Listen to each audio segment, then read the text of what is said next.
Hello guys, अस्सलाम वालेकुम। कैसे हैं आप सब? आई होप अच्छे होंगे और मज़े में होंगे। तो जी आज मैं रेसिपी शेयर करने जा रही हूँ नली निहारी की। ये बहुत ही ज़बरदस्त किस्म की निहारी होती है और बनाने में बहुत ही ज़्यादा आसान और ख़ाने में उतनी ही ज़्यादा मज़े की बनती है।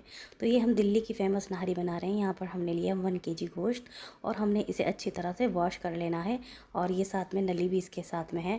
और यहाँ पर हमने लिया 1 कप ऑयल, उसे हमने अच्छी तरह से गर्म कर लिया है। फिर जी हमने 2 बड़े प्याज लेकर उसे ऐसे काट लेना है और हम यहाँ पर प्याज को अच्छी तरह से फ्राई कर लेंगे। तो यहाँ पर आपको इस तरह से फ्राई करना है, इसका कलर ज़्यादा चेंज नहीं करना, सिर्फ हल्का सा इसे पिंक पिंक सा कर ले। तो ठीक है जी, यहाँ पर हम इसे प्याज को पिंक पिंक सा कर लेंगे, यानी हम इसे पकाएंगे। यहाँ देखिए जी, प्याज का कलर ये चेंज हो गया है, यानी हल्का सा लाइट गोल्डन हो गया है। फिर उसके बाद हमने इसमें शामिल कर दिया था 2 चम्मच लहसुन अदरक का पेस्ट। तो यहाँ पर पेस्ट को भी हम अच्छी तरह से भून लेंगे, इसका कच्चापन निकल जाने तक और इसकी स्मेल निकल जाने तक हम इसे भून लेंगे। फिर जी हमने गोश्त ले लिया है और गोश्त को हम कुकर के अंदर डाल देंगे। ये नली है, ये भी हमने इसके अंदर डाल देनी है और ये गोश्त भी। तो गोश्त को भी हमने भूनना है, हम इसे 5 मिनट भून लेंगे।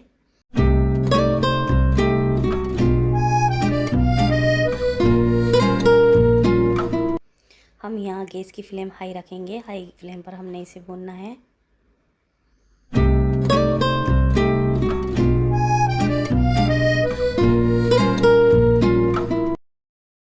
फिर जी हमने ये नहारी मसाला ले लिया है। निहारी मसाला आप किसी भी ब्रांड का ले सकते हैं। तो ये इसके अंदर छोटा पैकेट इसलिए मैं पूरा डाल रही हूँ, ये मीडियम साइज़ का पैकेट है। तो अगर आप घर का मसाला ले रहे हैं निहारी मसाला तो 4 चम्मच डालने हैं 1 किलो के हिसाब से, और ये भी तकरीबन 4 से 5 चम्मच ही होगा, ज़्यादा नहीं है। तो उससे एकदम परफेक्ट टेस्ट आता है और मिर्च मसाले भी परफेक्ट ही इसमें जो है बैठते हैं। तो यहाँ पर हमने कश्मीरी लाल मिर्च ले लिया है और इससे अच्छा कलर आ जाता है। और आधा चम्मच हमने लिया है रेगुलर मिर्च, 1 चम्मच कश्मीरी लाल मिर्च। तो ये एकदम से परफेक्ट मिर्च मसाले जाकर बैठे, यानी एकदम परफेक्ट टेस्ट था इसका। और यहाँ पर हमने 1 चम्मच लिया है, ये नमक है। तो ये खाने का चम्मच है, तो हमने 1 चम्मच नमक डाल देना है और आप अपने टेस्ट के अकॉर्डिंग डालें, क्योंकि आपको जैसा पसंद हो वैसे ही रखें। यहाँ पर फिर हमने इसके अंदर शामिल कर दिए थे 3 गिलास पानी। तो 3 गिलास पानी में बहुत अच्छी तरह से पक जाएगी, गल जाएगा। ये गोश्त बिल्कुल अच्छी तरह से गल जाता है। तो तकरीबन हमने पूरे 3 गिलास पानी डाले हैं और पानी डालने के बाद हमने इसमें लेड लगा दी थी और फिर हमने इसे मीडियम फ्लेम पर 20 मिनट पकाया था, सॉरी लो फ्लेम पर। तो हमने यहाँ पर लो फ्लेम पर पकाना है, तभी जाकर ये गोश्त अच्छी तरह से गलेगा और रेशा रेश हो जाएगा।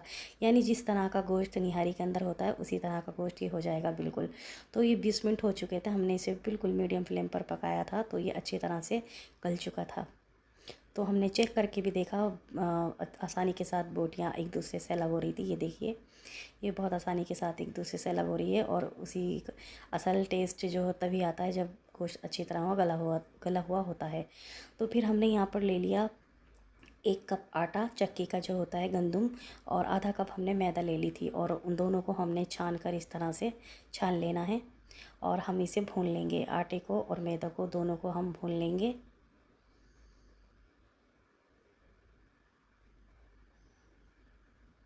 ये देखिए जी, इसे हमने भून लिया है, यानी इसमें से अच्छी सी खुशबू आने लगे, सौंधी सौंधी। तो इसका मतलब ये भुन चुकी है। इसका ज़्यादा कलर डार्क नहीं करना, ये तो बस ये थोड़ी ही देर में भुन जाती है, 3 से 4 मिनट में ये अच्छी तरह भुन जाएगी। तो यहाँ पर हमने पानी डालकर इसका घोल बना लेना है। तो इसका घोल बनाने में हमें 1 गिलास पानी लगा। तो आप भी इसे ऐसा पतला सा घोल बना लीजिए, 1 गिलास या उससे कम पानी लगेगा। और फिर हमने कुकर की हटा दी लेड और निहारी के अंदर हमने डाल दिया ये घोल। तो ये घोल डालते ही इसमें गाढ़ापन आ गया, यानी पहले हमने निकाला था इसमें से ये जो ऑयल था ऊपर, इसे निकाल लेना है क्योंकि हम इसे बाद में यूज़ करेंगे। जब हम आटे का घोल निहारी के अंदर डालते हैं तो सारा जो ऑयल होता है वो गायब हो जाता है आटे की वजह से। तो ये हमने पहले ऑयल निकाल लेना है, ये तरी बोलते हैं इसे, तरी निकाल लेनी है। जितनी भी ज़रूरत हो उसके हिसाब से आप तरी निकाल लें। तो फिर हमने छलनी लेकर उसके अंदर छान कर घोल को डाल दिया था। घोल डालने के बाद हमने इसके अंदर पानी यूज़ किया था, 1.5 से 2 गिलास पानी। तो मैं ये कहूँगी कि आप 1.5 गिलास पानी डालने के बाद चेक कर लें आपको कितनी थिकनेस चाहिए। तो अगर आपको इस तरह की थिकनेस चाहिए तो आप 1.5 गिलास पानी डालें, और ज़्यादा अगर आपको पतली करनी है तो 2 गिलास डाल लें। तो बिल्कुल वैसी ही थिकनेस इसमें आई थी, फ़ौरन डालने के बाद ही बिल्कुल ये गाढ़ी हो गई थी। और जैसे होटलों रेस्टोरेंट में मिलती है ना निहारी, तो सेम वैसी ही निहारी थी जैसे शादियों में बनती है। तो बहुत ही मज़े की, बहुत ही ज़बरदस्त किस्म की ये नहारी बनकर तैयार हुई। तो जैसे कि 1 कप आटा और आधा कप मैदा थी, उसके हिसाब से एकदम परफेक्ट ये इसमें थिकनेस आई थी। तो फिर जी हमने ऐसे लिड लगाकर, आपको सिर्फ लिड लगानी है, सीटियाँ नहीं लेनी, तो ऐसे लिड लगाकर हमने इसे 10 मिनट और पकाया इसलिए था क्योंकि आटे का जो कच्चापन होता है ना सब निकल जाता है और ये अच्छी तरह से पककर तैयार हो जाती है। तो इसमें और ज़्यादा गोश्त अच्छी तरह से घुल जाता है। तो हमारी यहाँ पर मज़ेदार सी निहारी बनकर तैयार हो चुकी थी।